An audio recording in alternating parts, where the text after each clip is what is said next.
Hey everybody, welcome to the Ronline Report. I still have my press pass on because I'm going to continue my coverage of the Olympia weekend with my take on it because during the show, Giles did the play-by-play commentary and I was taking pictures. We did wrap up, so I got my opinions on there, but now I've also had a little bit more time to digest everything that's happened. Before I get into it, I want to thank personally Robin Chang for doing an excellent job of organizing the entire Olympia weekend. I can't even begin to fathom the degree of organization that goes into all those moving parts, all those people, locations, things that have to be rented, purchased, designed, printed, and so on and so forth. It's a huge undertaking. The only thing I can think of that's probably more daunting is the Arnold Sports Festival, but the Olympia weekend is a pretty big deal too. So props to you, Robin. Also, thanks to Robin for the press pass. It made coverage so much easier this year, having that access. So let's get right into it. I'm going to start with classic physique. Breon Ansley defended his title successfully, and I think he did a great job. Was he better than last year? I don't know if you can get much better than that. Breon has such a balanced, flowing, symmetrical physique with this wonderful shape, and he brings this really crisp condition. And had Chris Bumstead improved to the level that I had hoped he would and was expecting he would, who knows what would have happened. But Chris Bumstead didn't look a lot different. I think he was a little tighter last year. I know he's been dealing with knee pain and so forth, but yeah, obviously he's still second in the world, and he's 23 years old, for God's sake. He's still a kid. He's still growing and improving. And I do believe he's going to make great strides. And I do believe he's going to have at least one Classic Olympia title in the future, if not multiple.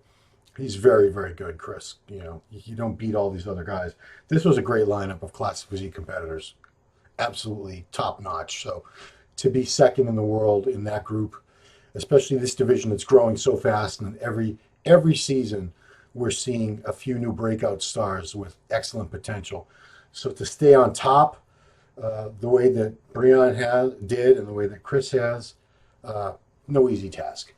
I want to see the improvements, so I still want to see more back thickness from Chris. That's going to help him a lot.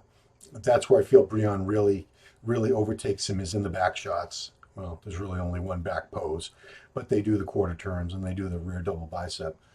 And yeah, if Chris had a back like Breon does, I don't know, maybe he'd win.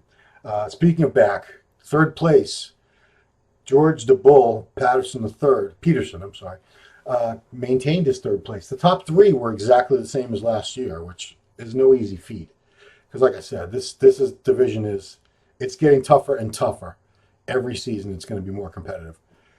George, I feel he would do equally well as a 212 bodybuilder. He weighs about 195 pounds. Great shape, proportions, condition, and the muscle quality, muscle maturity on George was something else. His coach, Justin Miller, was throwing up pictures and videos leading up to the show in the last couple of weeks, and you could see his condition was going to be second to none. It's crazy. He's got so much quality, dense muscle, and he has a small waist. Very unique looking physique, very different looking from everyone else. And that's something I want to say about the classic physique is you see a lot of different looks. In the open, not so much. If you saw all the silhouette to the open guys, you might have a difficult time trying to figure out who was who to a large part. But with the classic guys, I think you'd know right away, or the top guys, just by their silhouette. They're all different from each other. And George, again, brought an amazing package. So props to George and to Justin. Fourth place was big surprise. Not surprise in the fact that I didn't think he was going to do as well, but new addition to Classic Physique division this year is Henri Pierre Arnaud from Montreal, Quebec, who was an open bodybuilder and a pretty good one. He was top 3 at the New York Pro and the Tampa Pro. He's about 6'1" or 6'2". I think he's 6'1". Yeah, I was talking to him Saturday night, and he's about. But wow, what a package on this guy. He's Definitely a very different look than Breon and George have. More similar to Bumstead, but still very unique. No one has quite the structure and the shape of Henri Pierre. Tiny, tiny joints, wide clavicles, very narrow waist, longer limbs. Only knock on him, or what I'd like to see improve on him is his legs. I'd like to see more thighs, more quads, more hams, just more flair to them to balance out that tremendous upper body that he has. But wow, what a physique on this guy, Henri. And, people were making posts. Even Peter McGuff said he could see this guy winning. He thought he was that good. He is that good. And he's another one. Wouldn't be surprised if he wins this in the future at all. Wouldn't be one bit of a shock. He's very good. He's just getting his groove on as a classic physique guy. So we're going to be seeing a lot more of him, and I'm sure he's going to be tweaking little things with his physique to come in better and better. Fifth place, Arash Rabar. Arash has been second. He was second at the first edition of the Classic Physique Olympia back in 2016. And, fifth place doesn't really mean that he's dropping down physique-wise. I think his physique's getting better. It's just this division's getting better, and the top guys are improving. Arash has a different look to him. Again, very unique look. Doesn't have the tiny, tiny waist that some of these guys have, but proportions, symmetry, brings the condition, more thickly muscled physique on Arash than most of these guys in Classic. Sixth place, Danny Union from California, coached by Milo Sarshev. Another guy who's fantastic. Just total package is classic. I mean, he's got everything you'd want to see. Very, very pretty shape, great poser, presents himself so well. Condition was spot on.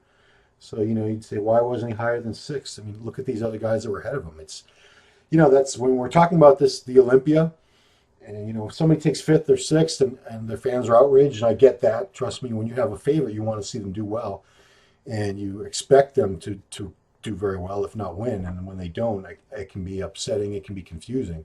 So someone like Danny looked great, but these other guys are great too. What are you going to do? Steve Lorius, Mr. Propa, from New York. Fantastic body on this guy. Tiny little waist, crazy arms with these jagged bicep peaks, incredible flare, outer sweep to his quads.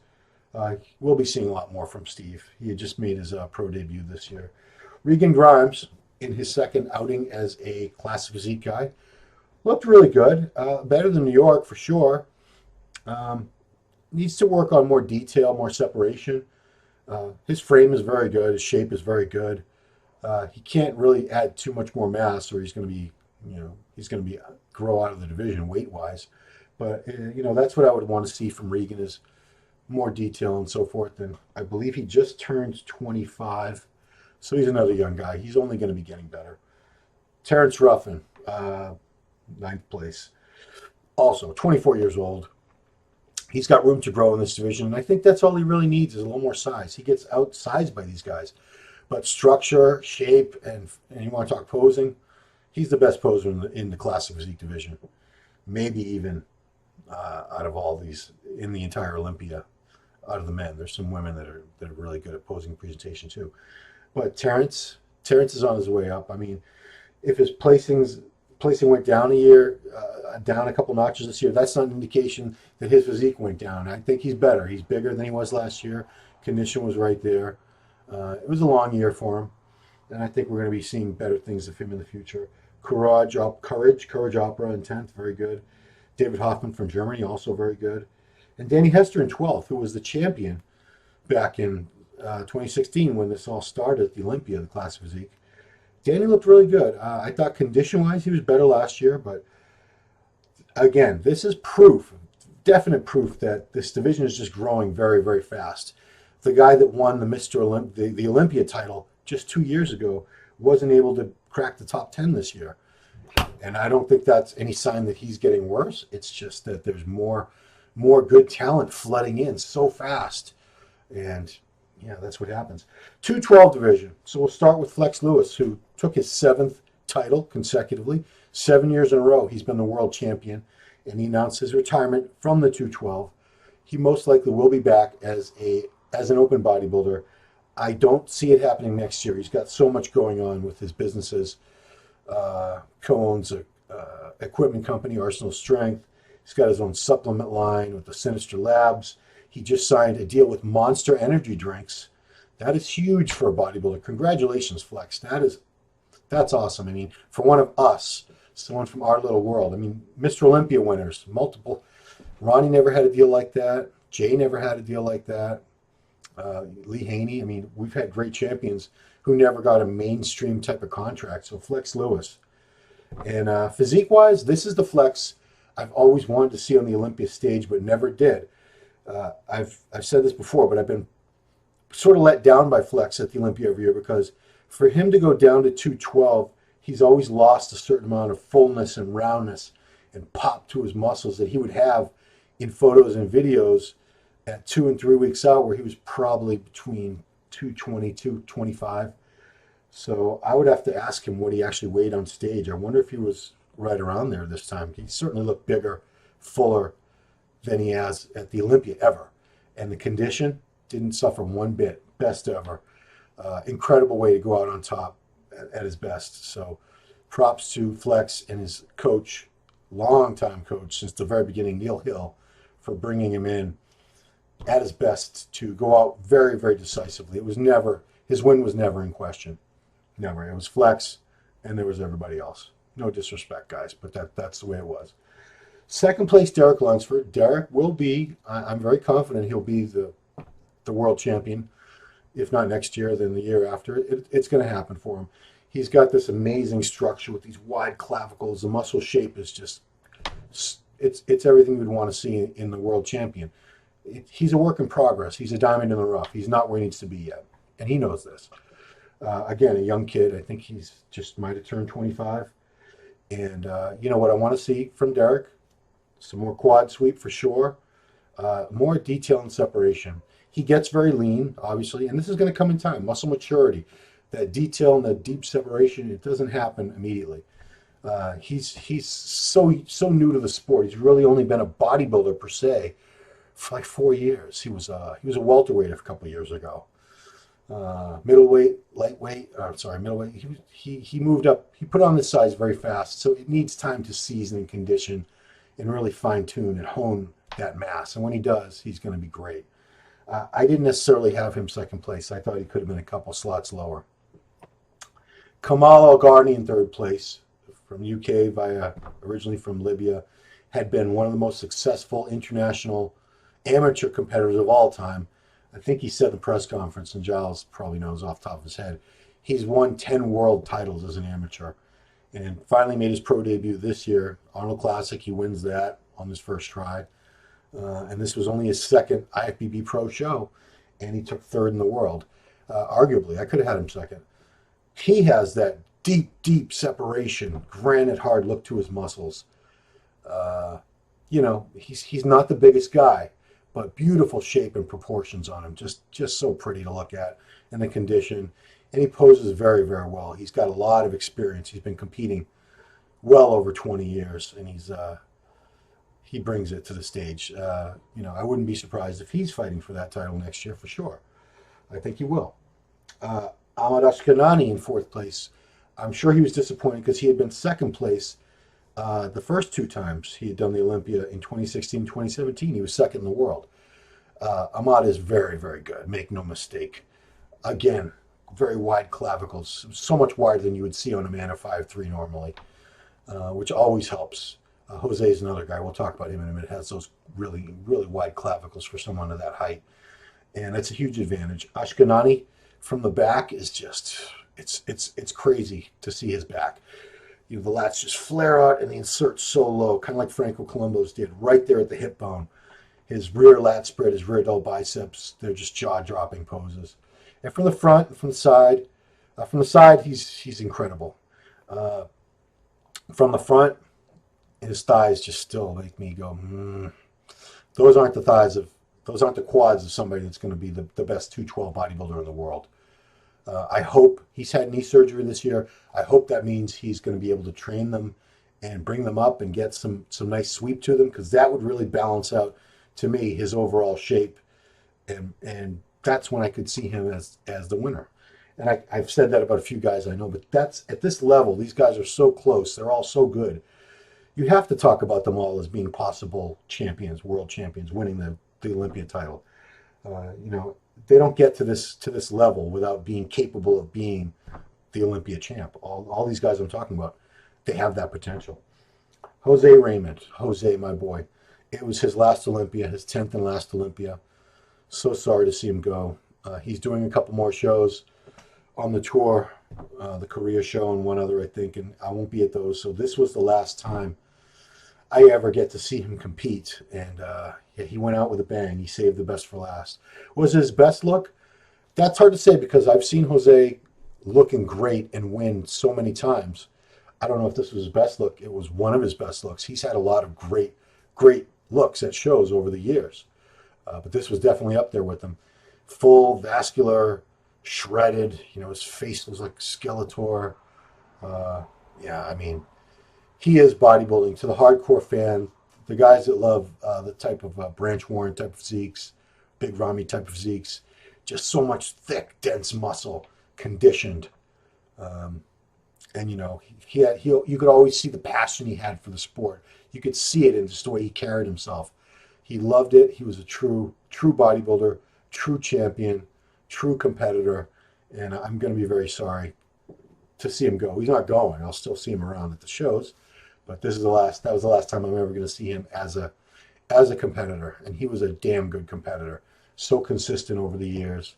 The greatest amateur bodybuilder the USA ever produced. He won multiple weight class wins at shows like the USA, the Nationals, the Universe, or the Team Universe it was called when he was doing it. He won those over and over again as he kept moving up the weight classes and he kept winning. Didn't take his pro card for many years, finally accepted it and became one of the founding fathers of the 212 division. He'll be remembered, and hopefully all these young guys coming up will recognize that he paved the way for them. Him and just a handful of other guys, Flex, Dave Henry, Eduardo, you know, legends. David Henry was in sixth. Could have had him a couple slots higher. He looked very good. He always looks so good. David's very consistent. He's so consistent that when he's a little bit off, you know, people are up in arms like, oh, Henry's off. His off is still better condition than 99% of the guys up there. Just like with Dexter. When Dexter's like 1% off, he's still that much leaner than everyone else up there. But when you consistently bring in this crazy condition, you're held to a standard. I don't know if it's conscious or subconsciously by the judges and the fans. And he looked great. He's not retiring. He's still going to be kicking ass and taking names for a few more years here. Good for him. Sean Clarita, the Giant Killer, in seventh. Sean was like a little mini Ronnie Coleman's. He had the round, full muscle bellies. Condition was just grainy, striated. Sean gets better and better every year. It's insane to think that he's only 165 or 170 pounds on stage. You know, if you saw pictures of him without any other frame of reference, you'd think he was 200, 212 on the dot maybe. But no, he's never going to have to worry about the weight limit. I don't think he's ever going to reach anything like 212. If he did, it would probably ruin his physique. He'd lose his smaller waist and all that stuff. He'd lose his overall shape. So, Sean, great job. He looks phenomenal. Eighth place, Alex Cambronero, who, until his wife Maggie reminded me, I didn't realize back in 2005 at the Ronnie Coleman weekend out in Texas, we were campers. We were like, you know, there was like 24 of us. We were all stayed in Arlington for that weekend and trained with Ronnie and went out to eat with them and went to the Mavericks game with them. And him and his wife were there. And I would never have guessed this. He was just a young kid then, just starting to put some muscle on. I would never have guessed he would become this good. And he's very, very good. Beautiful shape, proportion, symmetry on him. You know, eighth place, probably not what he was looking for. Nobody wants eighth place, but nothing to be ashamed of in this lineup with this group of guys. Same thing with Ricardo Correa. Ricardo brought a great package, better package this year than last year. Didn't have any distension. Last year, his waist was a little bloated because I think he overcarbed and overspilled. This year, he was dead on. I thought he looked phenomenal. Why didn't he place better? Yeah, this is a tough show to judge. I do not envy the Olympia judges. This is the toughest show to judge. These guys are all amazing. If you saw them all by themselves, like at your gym, it would not register that somebody could beat what you're looking at. You would think, this is the best in the world. How could anybody be better than this? And then you get them all together on one stage, and these judges have to sort them out and try to figure out where they deserve to place. God help the judges, because, no matter what they decide, no matter where they place people, there's going to be a lot of dissent. A lot of people are going to be upset because it's subjective sport. People have their favorites, and the only person who's ever happy at the end of the night are the winner and his fans and his friends and family. Everyone else is typically a little upset, a little grumbling going on. Okay, let's get to, 10th place, Dwayne Kwamina. So thick, so full, dense muscle. He added like another 10 or 11 pounds since last year when he made his pro debut. No gut. He's got a little issue with the gyno, like a lot of the guys do, and he'll get that fixed, I'm sure. And it's a distracting thing. I know it shouldn't technically count against you, but like I said, this is a tough show to judge, and anything that the judges can use as a flaw or distraction to justify placing someone a little lower, they have to take it, because what else? You can't have like a 20-way tie. Everybody's tied because you all look great. You got to place these guys first, second, third, fourth, fifth on down the line. Dwayne talked a lot of mess on social media and even at the press conference. Not sure how he feels about that now, if he's going to continue doing that in the future. It's fine. Like I said, these guys should be confident. You have to be confident. You have to train to win, because this is not an easy sport. This is, if not the hardest sport in the world, it's right up there. It's a 24/7 commitment. It's 365 days a year. No matter what you do, you're always working on your physique, whether it's how much rest you're getting, the meals, the workouts. It's a tough sport. There's so much that goes into it. So we'll see what happens with him in the future. Mr. Olympia contest. Biggest shock I've seen at the Olympia. Biggest upset I've probably ever seen at the Olympia contest. It was pretty shocking to see like Dexter beat the reigning Mr. Olympia Jay back in 2008, but Jay was off in 2008. Didn't look that great. Great to see Jay get his title back in 2009. That was historic. No Mr. Olympia had ever done that before. But this Mr. Olympia was very different, because Sean Roden beat Phil Heath, the 7-time and reigning Mr. Olympia. And I've been following the sport since Lee Haney was winning. I saw Lee Haney win a couple Olympias that you could have made the argument that he shouldn't have. He was off. Same thing with Dorian. Dorian had torn muscles. There were times where his condition was a little blurry, and he still won. He still beat amazing guys like Flex. Actually, when he beat Flex, he looked pretty good. But Kevin, Sean, there were years when you could have made arguments that they were more worthy a winner than Dorian. Same thing with Ronnie. Ronnie had a couple questionable wins. Every Mr. Olympia has. Arnold in 1980, Arnold in 1972. If you go back at the history of the Mr. Olympia contest, Franco Colombo in 81, that's another one people still talk about. There's been many controversial Olympias where the reigning champion retained his title and a lot of people felt he shouldn't have. A couple of the years where Phil beat Kai, a lot of the Kai fans were outraged. They thought he should have had it. And the last year, Jay beat, was it 2010? 2010, the last year Jay won the Olympia. A lot of people had Phil winning that year, a lot of people. In fact, once it was announced, half the audience immediately stood up and marched out of the theater without listening to Jay's acceptance speech. They were so upset. So a lot of people were assuming that Phil was going to hold on to the title no matter what he looked like, because we've seen it happen before. It's hard to beat Mr. Olympia. You got to, quote unquote, knock him out. This year, Sean Roden knocked him out. Phil came back from his double hernia surgery, that he had right after the Olympia last year, but something's going on. I see like bulging in the obliques. There's a little bulging up here in the top of his abs. This side of his pec. Is it this side? So it's his left pec. There's like a dent from some previous partial tear that he had. Quads didn't look that separated in some of the front poses, whereas Sean's condition, Sean just nailed. I don't think a bodybuilder could have peaked any more perfectly than Sean Roden did for the Friday night judging. He's still a damn good Saturday. Giles and I were talking about this, but I agree with Giles. Giles said he couldn't have looked any better Friday.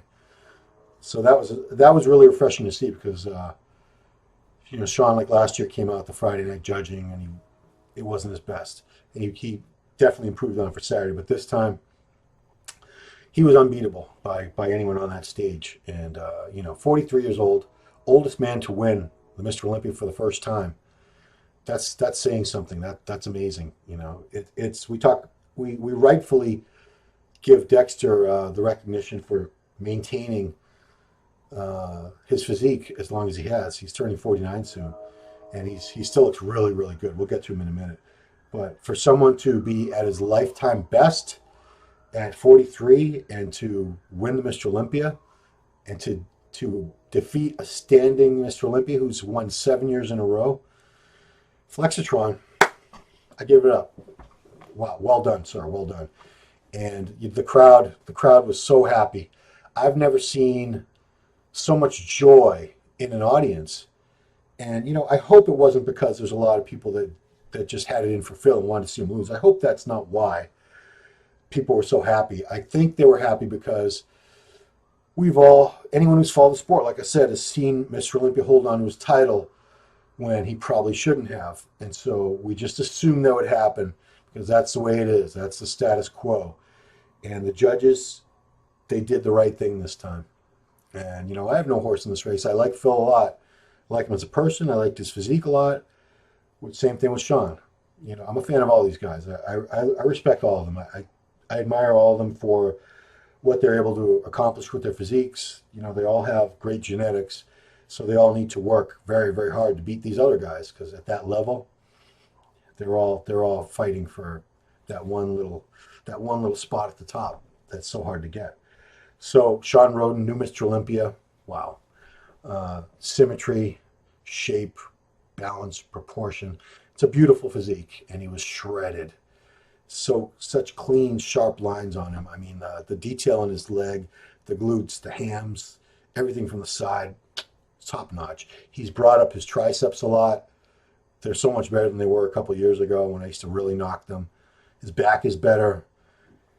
He still, I felt, lost the back shots to Heath. Heath held his own. It wasn't a perfect. Sean didn't win with a perfect score. Some of the judges still had Phil winning. From the back, Phil's back double bicep and his rear lat spread, they're lights out shots. So yeah, I get that. And even from the side, Phil's he's got so much round thickness, so much fullness. It's hard to fault him. Sean definitely won from the front. Won in poses like the front double bicep, the front lat spread, the abdominal and thigh. That's, to me, where I saw him edging Phil out. And Phil is not way off by any means. He looked better Saturday than he did Friday. And, was this the worst Phil? No. Phil looked really good, but Sean looked better. It was close. It was very close. But I think the judges did the right thing. Third place, Rolly Winkler, who also won this new People's Champion thing that everyone was sitting there voting on their phones for right there at the show. Best Rolly I've ever seen. He's still massive, but he's got a tighter waist now than ever. He's got more detail, separation going on than he ever has.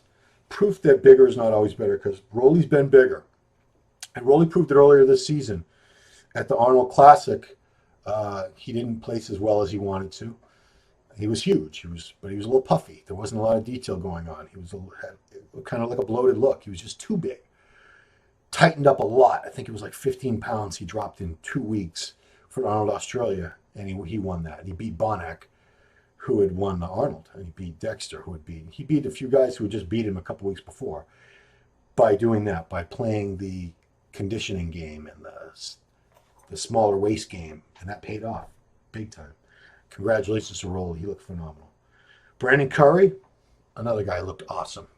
So much full round muscle. It's a cool physique to look at if you're a bodybuilding fan. It's cartoonish. Shades of like Flex Wheeler. The way the muscles just pop so round. Something we see with Lionel Bayeki, but Lionel doesn't have the back development and the detail in the back that he has. I'd like to see a little more detail in Curry's back, but other than that, great package. Looked really good. Rami in 6th place. Rami's too big now. When I heard he was 310 pounds, I knew immediately. I didn't even have to see him. I knew it. He wasn't going to be second place again. I said, he's probably, I said, if he's 310 pounds, I said to myself, he's probably going to have a really hard time even being in the top five. And sure enough, he was sixth place. He's too big. He doesn't have a lot of detail. His waist is getting thicker. His quads are too big. If I was Rami's coach or Rami or whoever's making the call, I would cut back to training quads, do them like once a month. Branch did that to try to balance everything out. Other people have done that over the years. And yeah, where does he go from here? I'm sure he's far from done. He's only 34 years old or something, and he's been second place in the world. He's not going away for sure. And I think he can bring back a better package. He just needs to, whoever's making the call, whether it's him or his coach Abdullah, bring him in smaller. He's still going to be enormous. He doesn't need to be 310 pounds. He could be 280, 270, with a much smaller waist, and bring the quads down. I know it sounds ridiculous. Why would you want to have any muscle group smaller? The quads are so big now; they're out of proportion. Biggest quads I've ever seen on a human being. I'll give him that. It was a sight to see. It was a spectacle. So much muscle, but he gave up a lot of detail, and his waist is getting bigger. I'd like to see Rami scale it down, come in with a smaller waist, a lot more detail, bring those legs down a little. He still has a great physique. He was second in the Olympia last year. He could definitely get back up there, get back up the ranks. Seventh place was Dexter, and this was the lowest that Dexter has placed since his first three Olympias back in 99, 2000, 2001, where he was ninth, and eighth place. Dexter was in great condition. I'm not saying he was off. He wasn't off. What I see happening with him at this show, he never had a lot of quad sweep to begin with, and I saw a little less of it this time.